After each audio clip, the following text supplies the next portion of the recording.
Saudi Arabia warns the world one small hiccup and the price of oil and gas will skyrocket. Democrats and a few Republicans pass the massive $1.7 trillion spending bill. Zelensky tells Ukraine the United States will back us forever, and Putin calls his special military operation war for the first time this year. Thank you so much for liking and sharing these videos. It really helps me out as a small news organization here on YouTube. Today, I'm releasing 2 daily videos. One will be this daily report. Also, I go into great detail on the Trump tax leaks situation and what they've discovered so far. So make sure to check out that video as well. Republican Senate Minority Leader Mitch McConnell has attacked former President Donald Trump's reputation in a new interview with NBC News. On that interview, McConnell stated, "Here's what I think has changed. I think the former president's political clout has diminished." McConnell further blamed Trump for Republicans' poor performance in the midterm elections. He stated, "We lost support that we needed among independents and moderate Republicans, primarily related to the view that they had us as a party, largely made up of the former president, that we were sort of nasty and tended towards chaos." Now, let me know what you think about Mitch McConnell. Is he right, and that Trump has lost his political clout and the Republican Party should move on? Or did Mitch McConnell contribute to some of the losses that Republicans encountered in the midterm election? Earlier this month, Dr. Anthony Fauci said that COVID would come back with a vengeance, and that if it got out of control, we would see greater mutations. So be careful during these holidays. Take the precautions that you think that you need. Meanwhile, China is dealing with COVID outbreaks, and they are looking at locking down cities all over again. About 37 million people have COVID as of right now in the country of China. Ukraine's President Volodymyr Zelensky has addressed his own people after returning home from Washington, D.C., after meeting with President Joe Biden. He stated, "We are returning from Washington. We are coming with good results, with something that will really help. I thank President Biden for his help, his international leadership, and his determination to win. I am grateful to Congress of the United States, both houses, both parties, all who support Ukraine, all who want victory as much as we do. We will be victory." The United States and Ukraine are now on the same page. As President Biden has stated, we will support Ukraine for as long as it takes. Now, I noticed the American taxpayer really fronting the bill got no credit, only the president and Congress. But we are making major sacrifices in order to help Ukraine. So I want to acknowledge that to everybody that watches me. After this meeting, Russian President Vladimir Putin stopped referring to the war as a special military operation and called it war for the first time. Putin stated, "Our goal is not to spin this flywheel of military conflict, but on the contrary, to end this war. This is what we are striving for." While both Putin and Zelensky want the war to end, both have different outcomes in mind.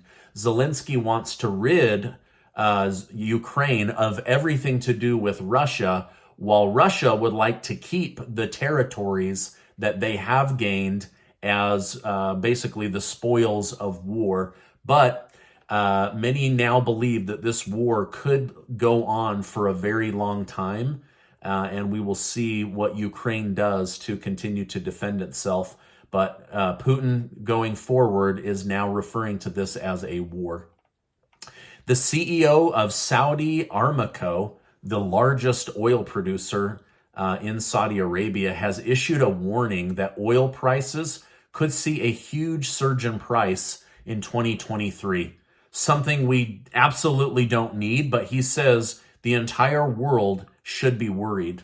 With China reopening and airlines around the world demanding more and more jet fuel, any hiccup could disrupt the supply chain and cause the small amount of spare capacity we have now to go away. He said, "If we lose this ground, we will see oil prices spike and gas prices at the pump rise dramatically." Now, I'm not sure if he's genuinely giving the world leaders a heads up, or if this is Saudi Arabia's way of sowing seeds that price increases are coming, and that we could see a downturn in production. Either way, many people were startled by this announcement that the world needs to be worried about gas prices surging in 2023. The stock market seems to be shrugging this off, as most indexes are green today. Gold and silver are also slightly up, as the market seems to want to go into Christmas weekend on a positive note. The governor of Arizona is being forced to take down the $80 million border wall he built using shipping containers. Most Republicans praised him and said, "Thank you for defending the border, and what a creative way to protect the country."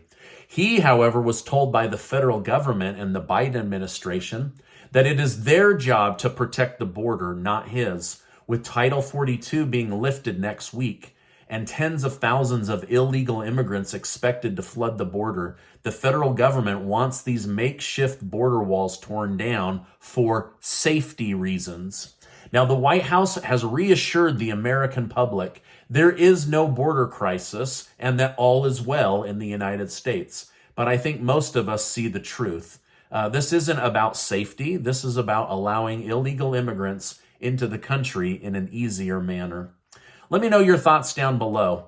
Are we being gaslit, being told there's no border crisis, you're crazy, there's no drug crisis at the border, you're crazy? Or are they just saying this as spin and really the country's in trouble? Let me know your thoughts down below.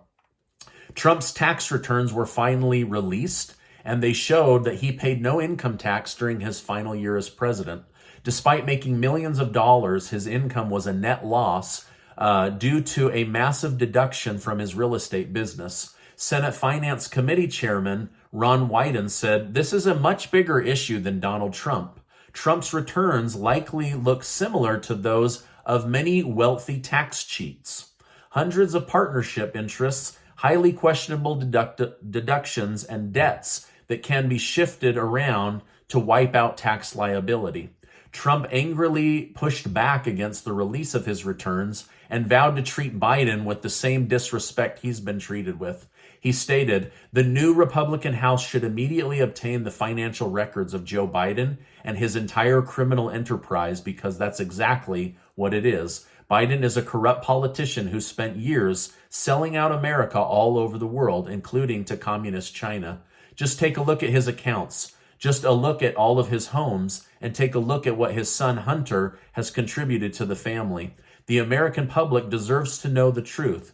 We should also get to the bottom line on how Biden, on the salary of a U.S. senator, was able to buy one mansion after another, in all these different locations. When I'm president, we will expose the Washington cartel and we will make America great again." Now, I go into great detail in today's other video about Trump's taxes and what they found in there, so make sure to go check out that video. Lastly, the House of Representatives has passed the $1.7 trillion spending bill with 225 yeses and 201 noes. 9 Republicans joined Democrats in passing this massive spending bill, while Representative AOC was the only Democrat to vote against it. It will now be sent to President Biden's desk and signed into law. This means that the government, Medicare, Medicaid, Social Security will all be funded with this newly printed money for 2023. Now, before you go, I want to remind you that Casey and I are opening up the January giveaway early as a way of saying thank you. 10 of you are going to win $500 in cash. You can spend the money however you want. However, these same 10 winners are going to get a Zoom call with me to go over your financial situation, create a get out of debt quick plan, and then I will help walk you through that. It's going to be awesome. We're really, really excited, and I'll make sure to leave a link down below for that. Now, before you go, I want to remind you that you are amazing. Make sure to check out this important video and get subscribed to the channel. Happy holidays, and I will see you on the next video.